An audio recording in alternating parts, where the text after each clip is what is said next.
Bonsoir.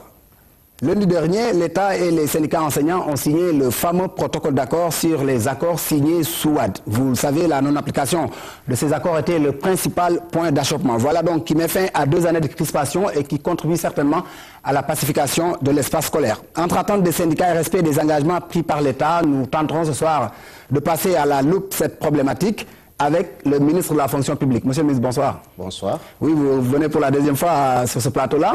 Aujourd'hui, on ne parle pas d'emploi, on parle de négociations avec les syndicats. C'est toujours un plaisir de venir sur ce plateau. Merci. Tout à l'heure, vous me disiez que vous venez d'une rencontre avec le SAMES, c'est le syndicat autonome des médecins du Sénégal. Nous aurons certainement la primeur de vos discussions. Quelle était la teneur de votre rencontre avec ce syndicat-là? Nous sommes en négociation avec le SAMES depuis le mois de novembre 2012, autour de leur plateforme. Vous savez que le gouvernement a adopté une nouvelle démarche, parce que le président de la République nous a demandé de préparer les concertations avec les organisations syndicales, en créant des séances plénières pour prendre les décisions opportunes. Maintenant, entre les séances plénières, d'organiser des commissions techniques pour discuter en profondeur. Nous avons donc eu plusieurs commissions techniques, plusieurs séances plénières. Et l'avant-dernière séance plénière, la partie syndicale attendait le gouvernement sur les propositions. Et là, il menaçait d'aller en grève demain, là. Il menaçait d'aller en grève parce qu'il pensait que le gouvernement n'avait pas donné des réponses satisfaisantes à leur plateforme. Je pense que le gouvernement a procédé aux différents arbitrages nécessaires. Et aujourd'hui, on est venu leur faire les propositions du gouvernement. Qu'est-ce que vous leur avez proposé? On leur a proposé plusieurs niveaux. Vous saviez d'abord qu'ils ont des revendications qui touchent les questions liées au statut. Là, le gouvernement leur a dit ce qu'il était possible de faire parce qu'il y a des revendications qui concernent tous les agents de l'État. Par exemple, il y a beaucoup d'agents de l'État qui demandent une prolongation de l'âge de la retraite. On ne peut pas traiter ça uniquement pour les médecins et ne pas le faire pour l'enseignement supérieur, ne pas faire les structures. C'est une question qui interpelle tout le monde. Donc, on leur a dit qu'il faut attendre le traitement de cette question qui est déjà très avancée. Il y a des revendications qui interpellent aussi des secteurs particuliers, comme le secteur des médecins, le SAMES. Premièrement, ils avaient des revendications qui touchent l'augmentation des régimes indemnitaires, plusieurs indemnités qu'il fallait augmenter. Et assez souvent, leurs revendications étaient basées sur le fait qu'ils pensaient qu'il n'y avait pas équité, parce qu'il y avait des gens de même grade qui gagnaient plus en régime indemnitaire et qu'il fallait régulariser. Alors qu'ils sont tous médecins, quoi. Alors qu'ils sont des médecins et ils se comparaient à d'autres corps d'agents de l'État qui peut-être avaient des indemnités. Vous savez que notre système de fonction publique a été désarticulé. On leur a dit que sur les questions qui sont liées au régime indemnitaire, le gouvernement réserve ses réponses au dépôt des conclusions que nous sommes en train de mener sur une étude sur le système de rémunération et de motivation. C'est ça qui va nous permettre de revisiter tout cela et de prendre vraiment des mesures qui vont nous permettre d'assurer à l'équité. D'accord. On les a aussi dans leur plateforme, ils avaient émis d'autres points sur lesquels le gouvernement a décidé de leur faire des propositions concrètes. Ils avaient demandé que les médecins qui sortent, qu'ils puissent bénéficier d'un prêt d'équipement, comme ça se fait au niveau de l'ENA ou d'autres structures. Et le gouvernement a accédé parce que c'est un prêt remboursable, que ce prêt d'équipement pouvait être fait. Le DMC, là. Il y a aussi le prêt DMC pour qu'ils aient un traitement particulier. Ça aussi, le gouvernement a accédé parce que le ministère des Finances a dit que sur cette question, ils étaient prêts de travailler pour faire des propositions concrètes. Et le ministère de l'Urbanisme et de l'Habitat est prêt dans ce sens de les recevoir à partir de demain pour discuter des conditions pour mettre à la disposition des parcelles pour ceux qui veulent aller à l'accessus privé.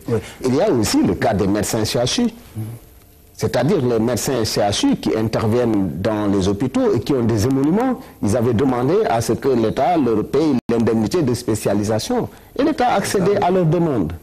Et l'État a procédé à cette évaluation. Il y a beaucoup de concessions. Ils ont demandé une suspension de séance pour aller consulter leur base. Nous leur avons demandé aussi, comme nous sommes en train de négocier, et qu'ils vont consulter leur base, qu'ils demandent à leur base de surseoir à leur mot d'ordre de grève, parce que quand on est en train de négocier, je pense que les conditions... Est-ce qu'ils se sont engagés à surseoir à ce mot d'ordre-là? Pour le moment, on n'a pas encore la réaction parce qu'on s'est séparés en leur demandant, on attend leur feedback. On leur a dit qu'on est déjà prêt de nous retrouver avec eux dès demain. Et si les propositions du gouvernement les agrès, on est prêt à signer avec eux un protocole d'accord avec un échéancier de mise en œuvre. Toujours dans le secteur de la médecine, il y a aussi le SUTSAS, hein. Je pense que c'est une entité beaucoup plus large que le SAMES, avec laquelle vous avez signé aussi des accords. Hein. Nous avions commencé les négociations aussi avec le SUTSAS. Vous savez, au niveau du ministère de la Santé, nous négocions avec le SUTSAS, avec le SAMES, avec Sintras. Ça fait beaucoup de syndicats dans c'est difficile. C'est pourquoi le gouvernement veut organiser des élections de représentativité pour rationaliser tout cela. Il y a beaucoup de la cohérence dans ce secteur-là aussi. Voilà. Parce que vous savez, quand par exemple nous signons des accords avec le SUTSAS, ça n'intéresse pas seulement les militants du SUTSAS. C'est tous les travailleurs. Ça intéresse tous les travailleurs. C'est pourquoi à chacune des revendications, le gouvernement est obligé de faire une évaluation financière du coût. Est-ce qu'il y a des médecins dans le SUTSAS? Il y a des médecins dans le SUTSAS. Le SUTSAS est un syndicat unitaire qui regroupe des médecins et aussi d'autres personnels, des travailleurs de la santé et de l'action sociale. Le SAMES ne regroupe que des médecins. Oui. Mais est-ce que le traitement du SAMES, par exemple, le traitement de faveur, hein, si je puis dire ainsi, les concessions qui ont été faites pour le SAMES, est-ce que ça engage aussi les médecins qui sont dans le SUTSAS? Je pense que si on signe des accords... Mais ça dépend des plateformes des uns et des autres. Si on signe des accords, les accords seront pour tous les médecins. Ce qu'on a signé pour le SUTSAS, ce sera pour tout le monde. Quand le gouvernement signe, c'est pour tous les agents de l'État qui sont au niveau du ministère de la Santé et de l'Action sociale qui sont concernés. Ça veut dire qu'en fait, ce qu'on va signer pour le SUTSAS, c'est pour tous les agents qui sont au ministère. De même que ce qu'on va signer avec le SAMES, ce sera pour tous les médecins. Ce qu'on va signer avec Sintras aussi, ce sera pour tous les agents. Je pense que ça aussi, ça crée des difficultés pour négocier. Parce qu'à chaque fois qu'on doit revenir au niveau de ces structures, c'est difficile. Les enseignants ont trouvé la solution. Oui, et là, ils sont plus nombreux, mais on a négocié. Plus organisés apparemment. Je pense qu'on est arrivé à des accords réalistes pour tout le monde. Vous l'avez dit, hein, vous avez parlé d'accords réalistes et d'accords soutenables. Est-ce qu'aujourd'hui on peut dire que c'est le dégel entre l'État et le syndicat enseignant de manière générale?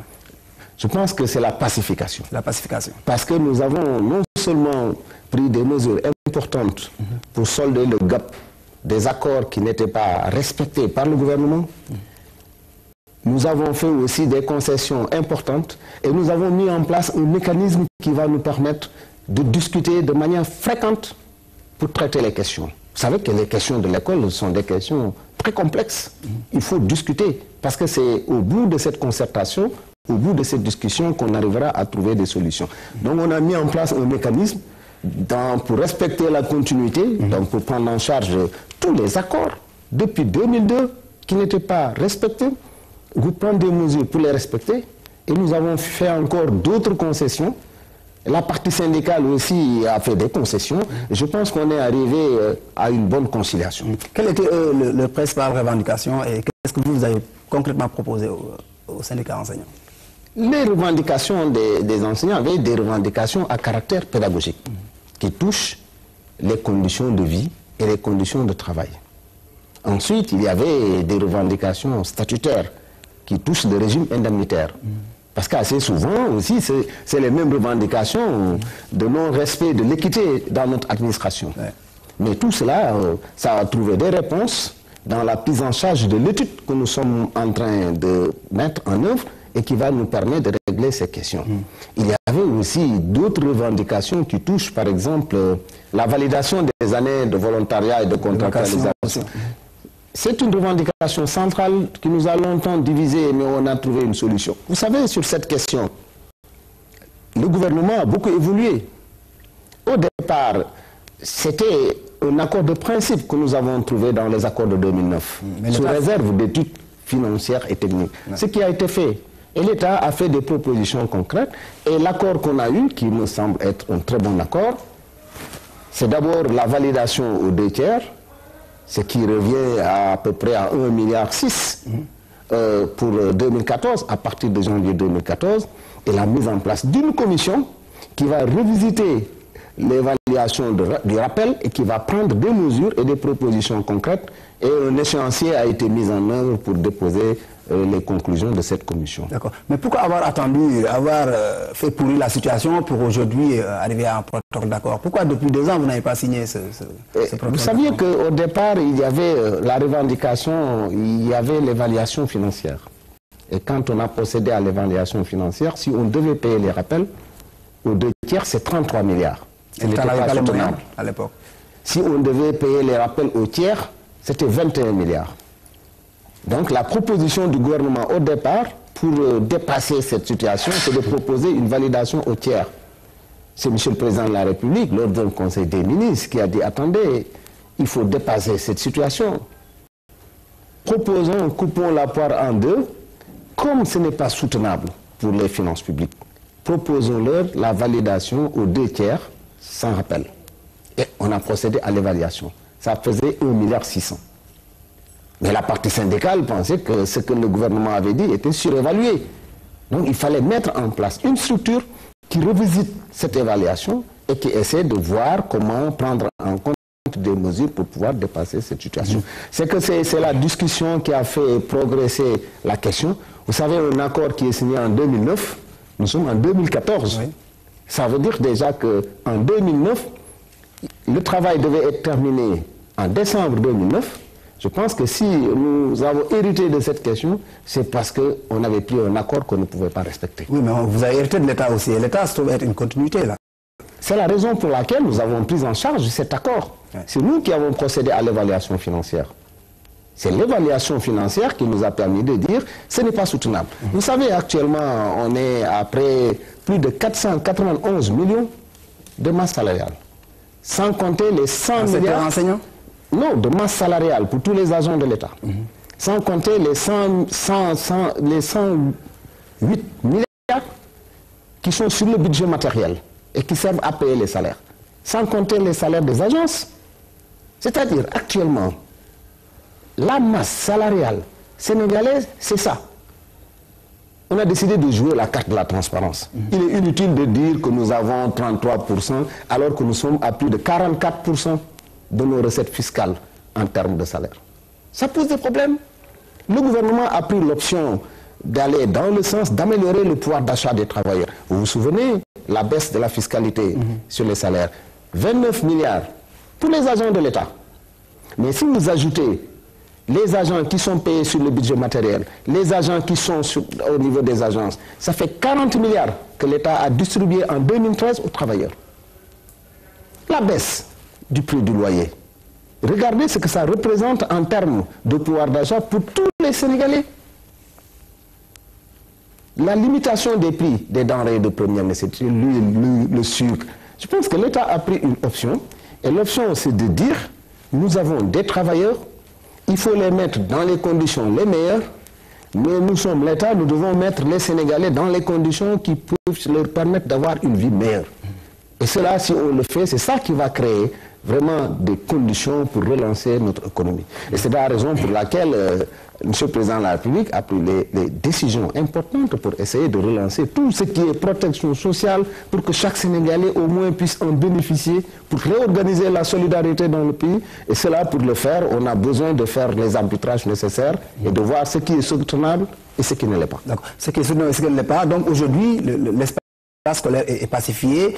Est-ce que les conditions sont réunies pour que ces engagements-là soient définitivement pris et matérialisés? Parce qu'eux, ils ont lâché un mot, ils ont dit qu'ils restent vigilants.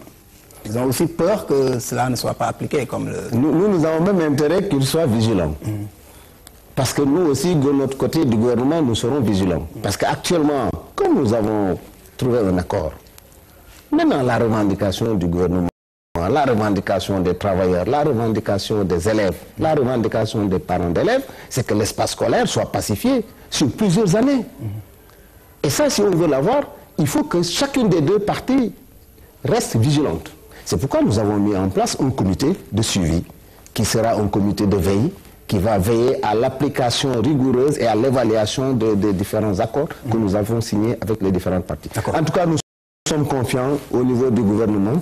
Nous avons une partie syndicale très ouverte. Et nous sommes sortis tous confiants. Le dégel, quoi, finalement. Dégel sur cette situation. La détente, quoi, nous en avions besoin. Maintenant, il y aura un temps pour les négociations. Ils nous ont mis en place aussi d'autres mécanismes pour continuer à discuter et gérer les questions, parce que les questions de l'école sont complexes. Voilà, vous avez décliné les concessions que vous avez faites. Et les enseignants, quelles sont les concessions qu'ils ont fait, parce qu'on a tendance à les brocarder là. J'ai décrit les compromis auxquels nous sommes arrivés. C'est-à-dire auxquels nous sommes arrivés, État, et enseignants. Oui. Ce sont des compromis. Et ils ont dû lâcher du lest quelque part. Hein. Même nous, le gouvernement a évolué. Vous savez qu'au départ, le gouvernement n'était pas sur des positions d'accepter la validation, même au tiers. Ça veut dire que le gouvernement a évolué sur ses positions et sur toutes les questions. Parce que le gouvernement s'est rendu compte que la question de l'école est une question tellement importante qu'il faut que toutes les parties prenantes soient impliquées. Déjà, il est mis en place le comité de dialogue social au niveau du ministère de l'Éducation nationale, qui s'est impliqué dans le processus pour qu'on arrive à trouver cet accord. Ils ont rencontré les différentes parties, ils ont essayé d'arrondir. Nous avions la société civile qui s'est impliquée, les parents d'élèves qui se sont impliqués, les marabouts, la société civile, le Sénégalais lambda tout court qui s'est impliqué. Le dialogue à l'échelle nationale. Parce que tout le monde a compris que l'école est une question centrale qui va déterminer l'avenir de notre pays. Et nous avons besoin d'avoir des compétences les plus pointues. Et pour avoir ces compétences les plus pointues, il nous faut créer les conditions pour que nos élèves puissent apprendre, pour que notre espace scolaire soit pacifié. En tout cas, nous venons aujourd'hui de lancer les bases. Le gouvernement a mis en place des mécanismes qui vont accompagner le processus, parce qu'au niveau de chacun des ministères, il y aura toujours des rencontres, des négociations sectorielles. Et au niveau de l'école, il est préparé les assises sur l'école qui sont en vue, qui vont nous permettre encore de revisiter les questions. Et je pense qu'on va arriver à un consensus. Est-ce qu'il y a un deadline pour la matérialisation de tous ces points? Pour chacun des 54 points d'accord, il y a un échéancier. C'est 54 ou 34 points? Il y a un échéancier. 34 points pour la santé, 54 points pour 34 points pour l'éducation, 54 points pour l'autre. Mais pour chacun des acteurs que nous prenons maintenant, on a un échéancier de mise en œuvre. D'accord. On a fixé les dates, les conditions, et que chacune des parties doit faire. En tout cas, on a mis un mécanisme. C'est une nouvelle approche là. Vous avez tantôt dit que c'est une sorte de dynamique hein, pour régler la question sociale au Sénégal de manière générale. Et cela, vous le faites aussi pour les autres syndicats. Ce n'est pas seulement le syndicat de la médecine et le syndicat enseignant. Mais oui, parce que M. le Président de la République a créé maintenant le Haut Conseil du dialogue social. C'est au Sénégal seulement qu'il y a la dénomination dialogue social dans l'intitulé de son ministère, dans plusieurs pays de la zone. Parce que le gouvernement a décidé de faire du dialogue social le socle de son intervention. Avant, on avait un comité national de dialogue social qui avait émis un certain nombre de revendications qu'il faut prendre en compte. L'État a décidé de booster le dialogue social au Sénégal en créant le Haut Conseil du dialogue social, qui va nous permettre de poursuivre ce dialogue tripartite sur toutes les questions qui interpellent la nation et à toutes les étapes du processus. Je pense que c'est cela qui est important. Et ce qu'on est en train de faire, ce dialogue social, c'est pour toutes les parties prenantes. Ça veut dire que les ministères sectoriels font des revendications sectorielles, mais toutes les revendications interministérielles se terminent au niveau du ministère de la fonction publique. Vous avez l'éducation, vous avez la santé. L'enseignement supérieur, on a démarré, on est en commission technique. Le transport, donc tous les ministères, les revendications sectorielles se posent et se terminent à ce niveau. Je pense qu'on a mis en place un nouveau mécanisme, un mécanisme moderne de gestion des conflits, de gestion prévisionnelle. Cela s'accompagne aussi avec la mise à disposition de moyens matériels hein, pour mettre en place, pour mettre dans ces travailleurs-là aussi dans le minimum de conditions matérielles et morales qui leur permettent de travailler. C'est ça que veut l'État et c'est ça que l'État fait toujours, mettre en les conditions maximales pour permettre aux travailleurs de pouvoir être dans des conditions optimales. Et surtout faire en sorte qu'ils soient dans des environnements propices et qu'on prenne en compte toutes les questions, y compris les questions de santé, sécurité au travail. De nouvelles approches modernes ont été déterminées dans le cadre du dialogue social. Il y a de nouveaux projets là. De nouveaux projets et je pense que si vous revisitez les programmes des différents ministériels, l'année passée c'était les états des lieux qui étaient faits au niveau des différentes structures. Cette année, les programmes d'action sont en train d'être déroulés. Et Madame le Premier ministre l'a dit, il faut accélérer les cadences. Je pense que si vous revisitez chacun des départements ministériels, il y a beaucoup de projets qui sont en train de se mettre. Et au chapitre de ces projets-là, il y a la question de la protection sociale. Hein. Vous voulez uniformiser une bonne fois pour toutes, hein, pour ce qui est du secteur informel comme du secteur formel. Nous voulons élargir les contours de ce Vous savez que notre système de protection sociale chez nous était très réduit. Nous avions Par exemple, pour les travailleurs, ce qui relève du Code du travail, nous avions l'IPRES, qui gère la retraite. Nous avions la Caisse de sécurité sociale. Et nous avions les IPM. Et ça nous permettait de toucher un faible pourcentage de Sénégalais, de travailleurs et leurs familles. Le président de la République a demandé à ce qu'on élargisse la protection sociale. C'est-à-dire un élargissement vertical et un élargissement horizontal, en développant plusieurs systèmes. D'abord, vous savez qu'il y a 3 types de régimes qui ont été développés. Ça, ce sont les régimes obligatoires et qui relèvent bien sûr du Code du travail. À notre niveau, comment faire pour élargir? D'abord, M. le Président de la République, dès son accession à la magistrature, a pris un décret qui modifie l'organisation des IPM.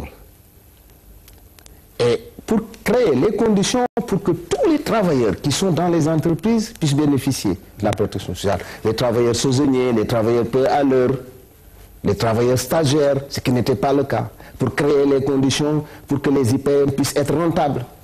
Pour créer les conditions pour régler les problèmes de transparence et de fonctionnement et de financement des IPM. Pour créer les conditions pour améliorer le paquet de services qui est offert aux travailleurs. Et actuellement, il nous a demandé de poursuivre le travail de réflexion pour que, dans le secteur informel, où nous avons des travailleurs qui ont les moyens d'avoir un régime contributif, de voir comment mettre en place un régime simplifié pour les petits contribuables, un régime volontaire. Depuis hier, on tient le premier atelier national de partage des propositions qui sont faites dans ce sens. Ce qu'on veut faire, c'est qu'on a constaté que dans le secteur informel, il y avait beaucoup de travailleurs, beaucoup d'entreprises. Et le nombre de travailleurs évalués dans la dernière étude du PIT tourne au plus de 1 250 000. Certains ont les moyens de contribuer si on leur offre un paquet de services adéquats. Alors le régime simplifié, c'est pour leur offrir des portes d'entrée qui commenceraient par la retraite ou bien qui commenceraient par certaines prestations liées par exemple à l'accident du travail. Ils cotiseraient de manière simplifiée, mais ils pourraient avoir des portes d'entrée pour en bénéficier.